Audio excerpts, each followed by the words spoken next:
Hello everyone. In this video what I'm going to demonstrate is how to connect to SAP HANA from or with an XPO provider.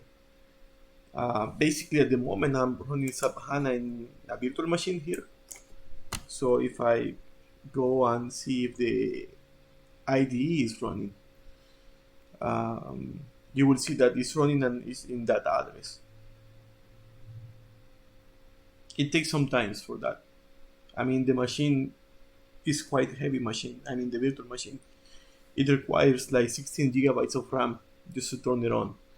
So sometimes this process they do take a while. And see, it's running, it's there. So well, what we're going to do in this case is let me show you the state of the database.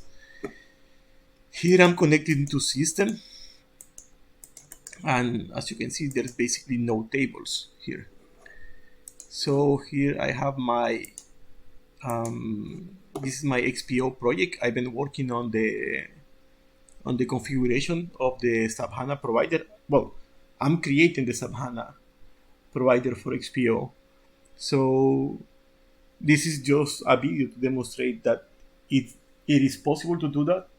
And well, basically I just started. This is my first day or second day writing code. All the other days were somehow practice. I was setting up the virtual machine to run the database. But now the database is running. I can spin up a new database if I want, and I know really well how to manage the virtual machine. So basically, it's time to code. Here I start with the registration of the provider. Then I already implemented the get connection string method, the static method, and with this I will open a connection and then try to update the database with whatever I have in here of definition of a persistent object. So for example, right now I just have this one, a customer with name, and I'm going to add another property, XPS address, and I'm going to add another class, C product, and this will contain name and code. So far so good. We have two persistent classes here, and let's see the program. So here I have implemented this bit XPO default class to invoke some of the internal method of XPO, but you can ignore this for now. It was just an experiment. So after that, this is the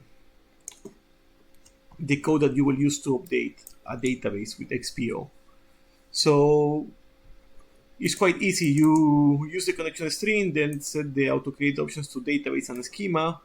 Then you will have a data layer or a e-data layer, and with that you can create get all the assemblies where the persistent classes live. In this case, just this assembly, the assembly where the program class is living. So basically, it's this project, and then we update the schema and create object type records.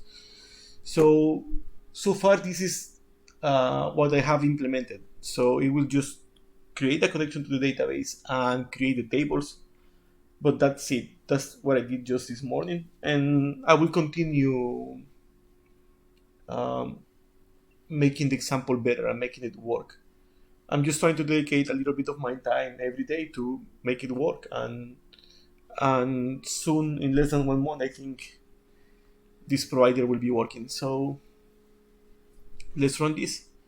This should create two tables in the database. The first one is customer and the second one is product, and basically just string properties and no primary key because I have not created code to set up the primary key. So let's run this, but first let's make sure that here everything is empty. So no tables here in system. I'm going to connect to system in this case, and let's see how it goes.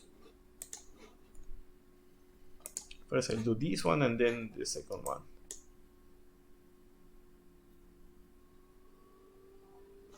So far so good. It collected the tables that are going to be created. In this case, the tables are three: is customer, product, and XPO object. And let's see.